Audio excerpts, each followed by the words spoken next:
السلام علیکم۔ آج کی میری اس یوٹیوب ویڈیو میں آپ دیکھیں گے کہ کیسے امریکہ نے عراق اور صدام حسین کو ختم کیا اور دو مسلمان ملک عراق اور ایران کو کیسے آپس میں لڑوایا۔ تو چل دیں پوری ہسٹری دیکھیں اور پھر اپنی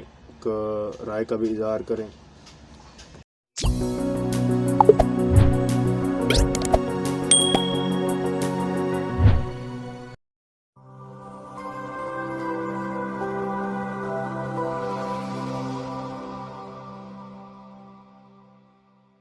سلطان صلاح الدین ایوبی کے شہر تکریت عراق کے اندر پیدا ہونے والے پیدائش سے پہلے ہی یتیم بچے جس کا بچپن انتہائی مشکل اور محرومی کے اندر گزرا، ملک کے ایوان صدر تک کیسے پہنچا اور اس کے 24 سالہ دور حکومت کو ختم کرنا آخرکار امریکہ اور اسرائیل کی ایسی کیا مجبوری بن گئی تھی؟ انہوں نے اپنے 24 لیٹر خون سے قرآن کریم کا نسخہ کیوں لکھوایا؟ آئیے جانتے ہیں صدام حسین کی زندگی کے کچھ ایسے حقائق جو کہ یقیناً آپ آج سے پہلے بالکل نہیں جانتے ہوں گے۔ تو چلیے شروع کرتے ہیں۔ صدام حسین 28 اپریل 1937 کو پیدا ہوئے۔ باپ کا سایہ سر پر نہ ہونے کی وجہ سے ان کا بچپن انتہائی مشکل اور مفلسی کے اندر گزرا۔ 12 سال کی عمر میں انہوں نے اپنا گھر بار چھوڑا اور اپنے ماموں خیر اللہ طلفہ کے ساتھ رہنے لگے جو کہ عراقی فوج کے اندر افسر تھے، اور اس وقت برطانیہ کی مسلط کی گئی حکومت جس کے حکمران کنگ فیصل اول تھے اس کے سخت خلاف تھے۔ کئی بار اس حکومت کے خلاف مظاہرے کرنے پر انہیں گرفتار بھی کیا گیا۔ صدام حسین کے ماموں کی تربیت کا اثر تھا کہ وہ بھی ان مظاہروں کے اندر شامل ہو گئے اور کم ترین عمر کے اندر اسی وجہ سے 6 ماہ کی سزا بھی کاٹی۔ انہیں باقی نوجوانوں کی طرح شراب کی بجائے کتابیں پڑھنے کا اور شکار کا شوق تھا، اور اپنے پیسے جمع کر کے تاریخ کی کتابیں خرید کر وہ اس کو پڑھا کرتے۔ 1958 یعنی 1958 کے اندر انہوں نے اپنی چچا زاد سے شادی کر لی جس سے ان کی 3 بیٹیاں اور 2 بیٹے پیدا ہوئے۔ 18 سال کی عمر کے اندر وہ باس پولیٹیکل پارٹی کے اندر شامل ہو گئے۔ 1958 یعنی 1958 کے اندر اس برطانوی حکومت کے خلاف آخرکار انقلاب آ گیا اور اس بادشاہت کا خاتمہ ہو گیا،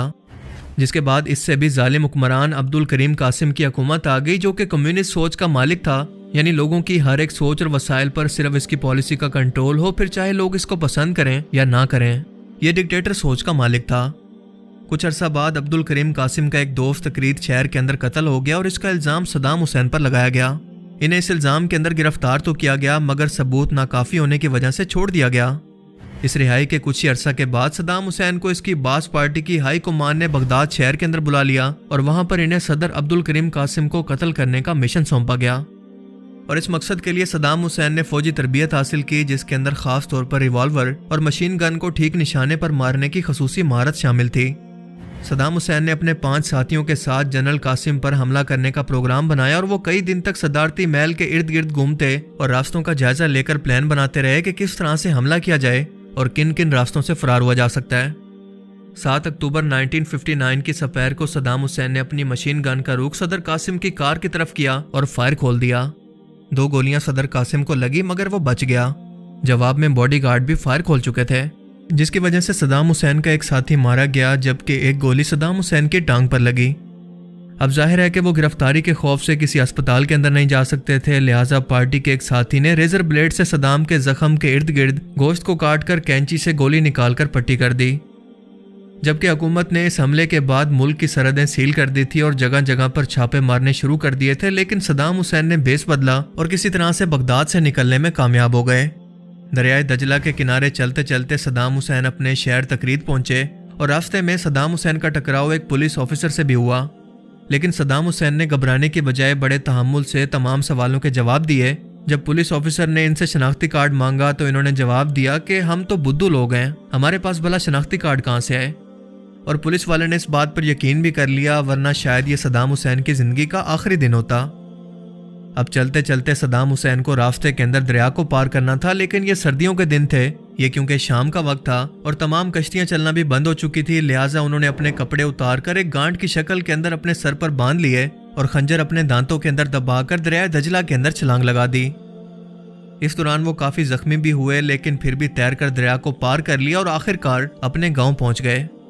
صدام حسین نے اپنی ماں اور اپنے سوتیلے باپ کو تمام تفصیلات بتائیں اور یہ سن کر سب نے یہی بہتر سمجھا کہ اب صدام حسین کا عراق کے اندر رہنا ٹھیک نہیں بلکہ ان کو شام بھیج دیا جائے۔ دراصل شام کے اندر ہی باس پارٹی کا ہیڈ آفس تھا اور وہاں سے صدام حسین کو بلاوا بھی آ چکا تھا، لہٰذا دمشق میں باس پارٹی کے سربراہ میکائل افلک نے صدام حسین کو ویلکم کیا اور یہاں سے انہیں اپنی تعلیم مکمل کرنے کے لیے مصر بھیج دیا، جہاں پر صدام حسین نے لاء کی ڈگری مکمل کی اور اسی دوران ان کی ملاقات امریکی CIA سے بھی ہوئی۔ قاہرہ کے امریکی سفارت خانے کے اندر کئی بار ان کا آنا جانا لگا رہتا۔ 25 فروری کو انہیں عراق کے اندر موت کی سزا سنا دی گئی۔ صدام حسین نے قاہرہ کے اندر ہی باز پارٹی کو اکٹھا کیا اور اسی دوران فروری 1963 کے اندر جنرل عبد الرحمن عارف نے قاسم کا تختہ الٹ کر اسے قتل کر دیا، جس کے بعد صدام حسین عراق واپس آ گئے۔ 4 سپتمبر 1964 کے اندر باز پارٹی کے کارکنوں کی حکومت مخالف ہونے پر گرفتاریاں شروع ہو گئی اور صدام حسین کو بھی گرفتار کر لیا گیا۔ اسی قید میں انہیں باز پارٹی کی پین عرب نیشنل لیڈرشپ کا کارکن چن لیا گیا۔ 1966 یعنی 1966 کے اندر رہائی ملنے کے بعد وہ باز پارٹی کی مرکزی قیادت کے اندر شامل ہو گئے اور اسی سال اپنے ساتھیوں کے ساتھ وہ ٹینک پر سوار ہو کر صدارتی محل کے اندر داخل ہوئے اور تختہ الٹ دیا اور باز پارٹی کے سربراہ میجر جنرل احمد حسن البکر کی حکومت کا اعلان کیا۔ صرف 2 مہینے کے بعد فوج نے احمد حسن کے خلاف بغاوت کی، جسے صدام حسین نے کچل دیا۔ باز پارٹی نے ملک کی ترقی کے لیے سارا کا سارا پلان شروع سے ترتیب دیا، ملکی مفاد کے اندر تمام تر پالیسیز بنانا شروع کی اور عراق کو تیل کی دولت کی وجہ سے دنیا کے ترقی یافتہ ملکوں میں لا کر کھڑا کر دیا۔ 1970 یعنی 1970 کی دہائی کے اندر احمد حسن البکر بیماری اور حادثات کی وجہ سے سیاست سے دور ہونے لگے تو 16 جولائی 1979 کو استعفیٰ دے کر اقتدار صدام حسین کو منتقل کر دیا۔ صدام حسین عراق کے صدر بن گئے۔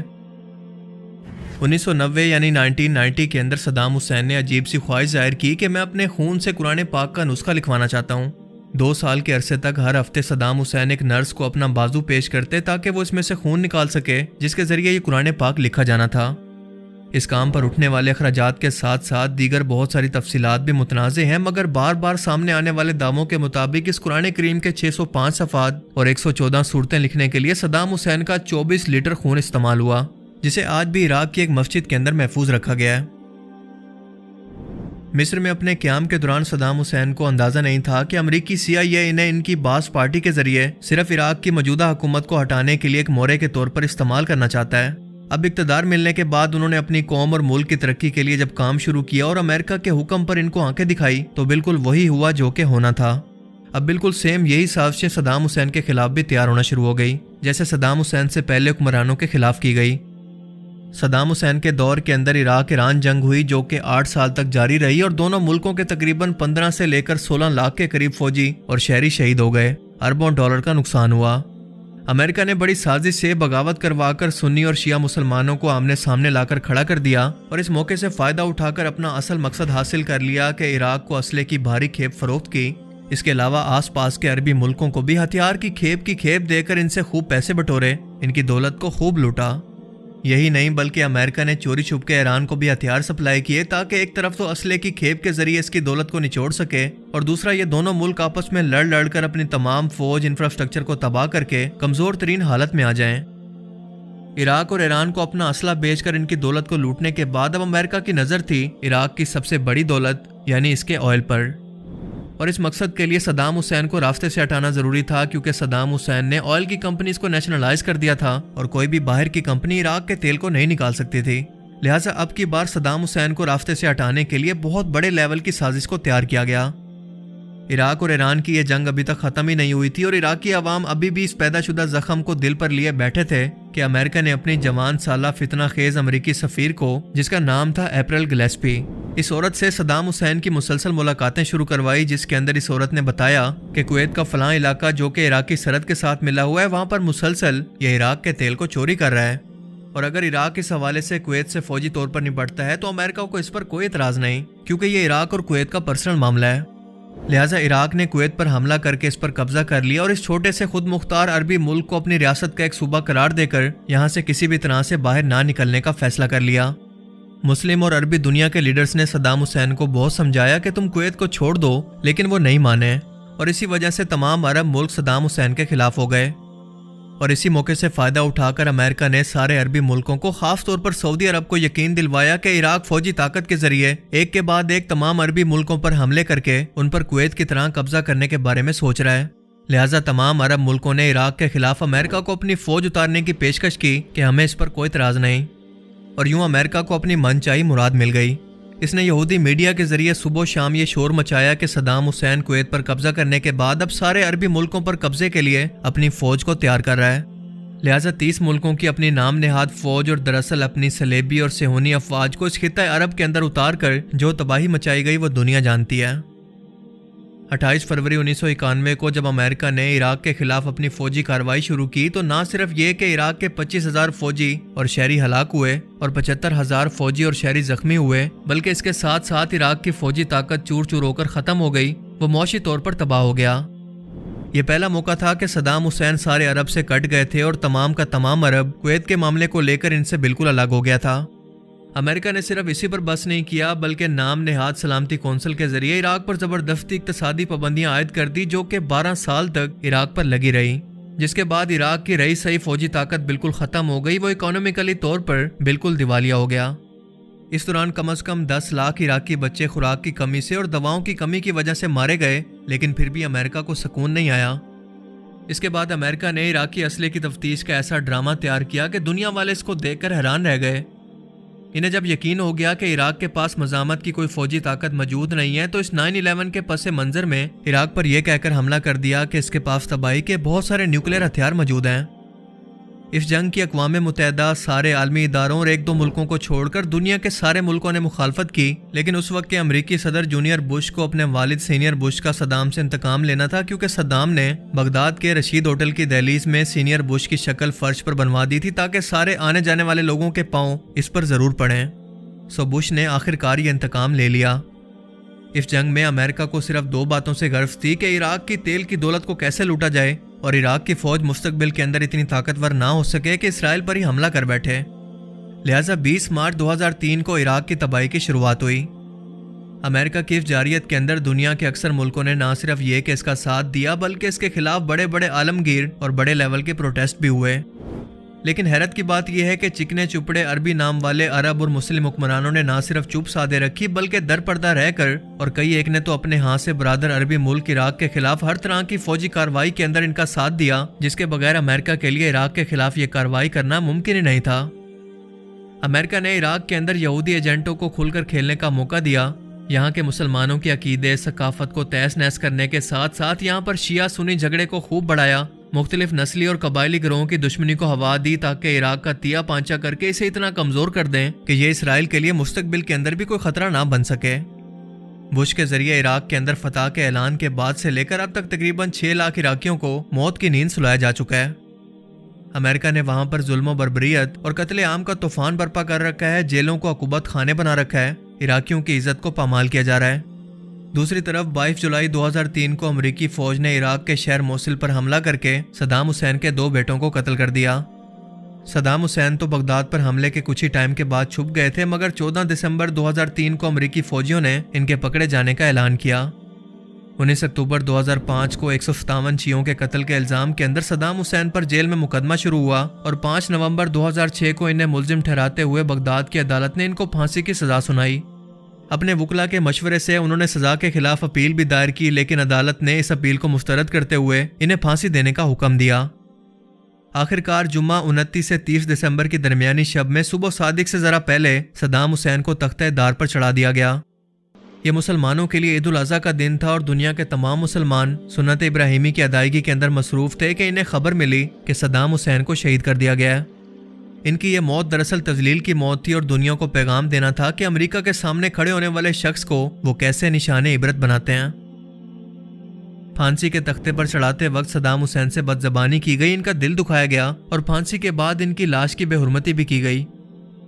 صدام حسین کا آخری وقت اور ان کے دل کا حال تو اللہ کو معلوم ہے، لیکن ان کے رویے سے محسوس ہوتا تھا کہ انہوں نے اپنے رب سے سچے دل سے توبہ کی ہے۔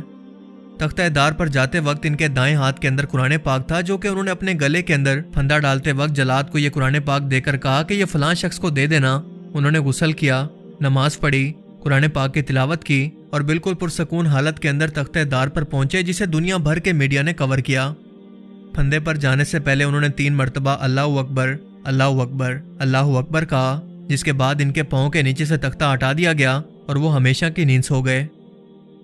صدام حسین نے اپنی پولیٹیکل لائف کے اندر بہت ساری غلطیاں کی. ان کے دور کے اندر ان پر ظلم و دہشت پھیلانے کا الزام بھی لگتا رہا کہ وہ اپنے دشمنوں پر ذرا برابر بھی رحم نہیں کرتے تھے, لیکن اس بات سے بھی کوئی انکار نہیں کرتا کہ وہ اپنی قوم کے ساتھ مخلص تھے. ان کی زندگی کی سب سے بڑی غلطی تھی اپنے دشمن پر بھروسہ کرنا, جو انہیں اقتدار تک لایا. لیکن جب صدام حسین اس قابل ہوئے کہ اسرائیل یا امریکہ کے وجود کے لیے خطرہ بن سکیں, مسلمانوں کا اتحاد قائم کر لیں, تب اسی دشمن کی باتوں میں آ کر انہوں نے پورے عرب کو اپنا دشمن بنا لیا, جو کہ ان کی طاقت بن سکتے تھے.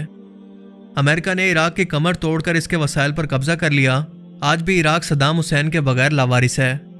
ہر طرف تباہی, بے روزگاری, بھوک اور جرم ہے. آج ہر کوئی صدام حسین کے ان الفاظ کو یاد کر کے روتا ہے کہ جب تک میں جاگ رہا ہوں اس وقت تک آپ لوگ چین سے سوتے رہو, لیکن جب میں چلا گیا تو تم لوگ کبھی چین سے سو نہیں پاؤ گے. باقی آپ اس بارے میں کیا سوچ